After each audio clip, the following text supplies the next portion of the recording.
Hi and welcome to Illuminations with Tiina and Fi. I'm Tiina. And I'm Fi.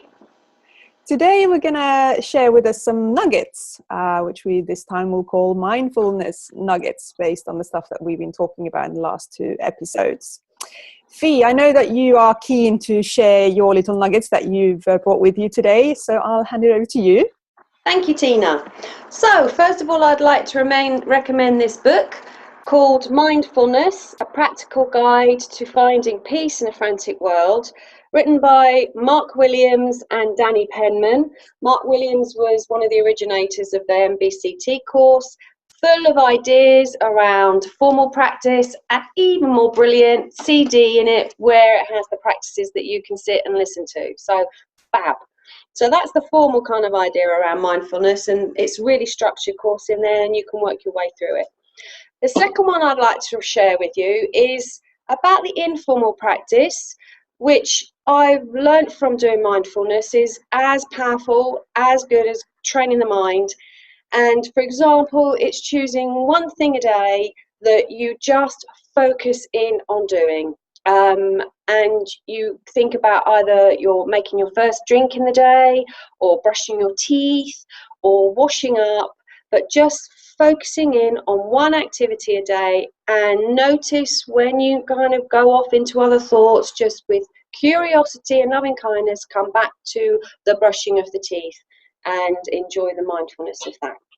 Okay, so I'm brushing my teeth. I'm aware that I'm brushing my teeth. Mm-hmm. A thought comes along. You kind of go, hello, thought. And then you say goodbye, thought. And then, I'm brushing my teeth.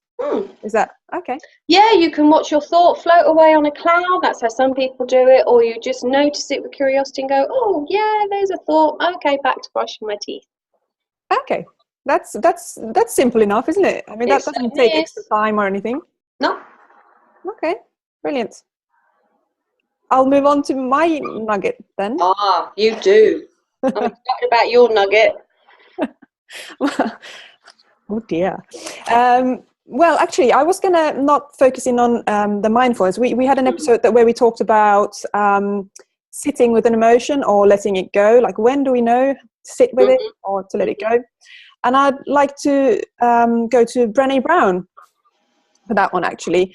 The context that she's talking about, what I'm going to talk about, is different from the context that we talked about it. But she's talking about reckoning emotion and then rumbling with it. So emotion washes over you and you kind of think, oh, what's this? So it's recognizing that kind of physiological reaction to an emotion and identifying it. And then just actually with curiosity, looking at it and asking, what am I feeling?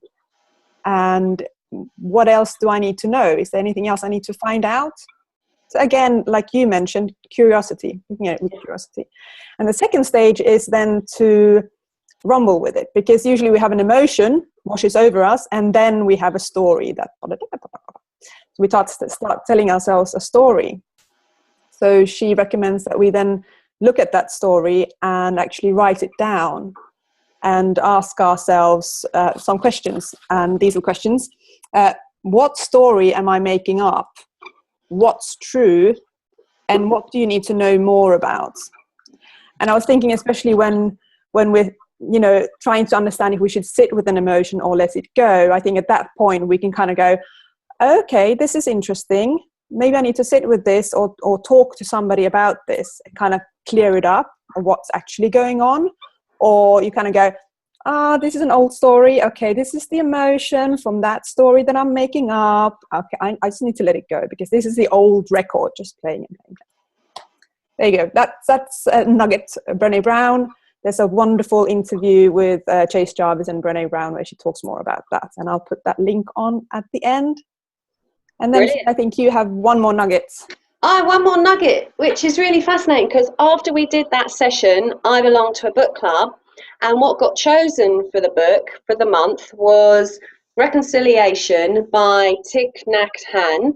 And Thich Nhat Hanh is quite a famous Buddhist monk who is the Dalai Lama. And it is brilliant. It talks about, I read it going over to see my lovely friend Tiina in Sweden on the plane, and I have been tipping in and out of it because it gives lots of ideas on how to do this. But what it talks about, it just brings it together, how once you start to develop mindful practice and you learn to create a safe holding place through mindful practice, and it gives you words to say to help you do that, you can then bring suffering into that and actually let it be part of that, and gradually kind of work through it and heal through the mindful practice. Couldn't believe it. Okay. After we actually had our session, another answer. Brilliant. There you go. Final nugget. The universe was listening. It was. Yeah. I need to read that book. That Yeah. was an interesting one when you've been talking about it. So. Yeah, it very touched me. It talked a lot about the child in us and and how, you know, the child in us that has had suffering, how to bring it. And I took my child with me on our trip to Helsinki and took it around Helsinki, and which was a different way of working with my kind of sad child in me, kind of bringing her into a more pleasurable place with me. But also I love the way he gives you words and language.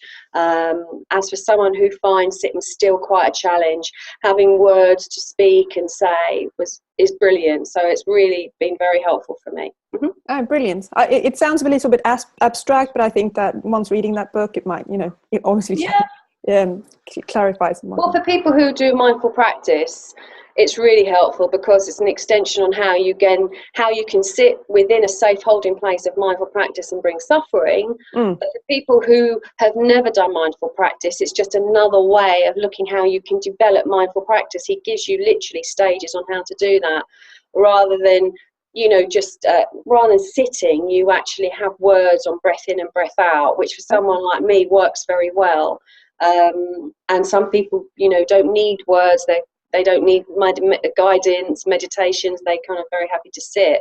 For me, this worked brilliantly. So, and then I love the idea of gradually bringing the suffering in, which links into the grief recovery program that we will talk about later. Yeah. Okay. Coming soon. Good stuff. That was sweet and short, like we said it was going to be. Yes. Check out those things, you person listening, if you want to explore more and find your own way to be mindful or to sit with feeling. There's many ways. And we'll see you next time. We will. Bye, Tiina. Bye.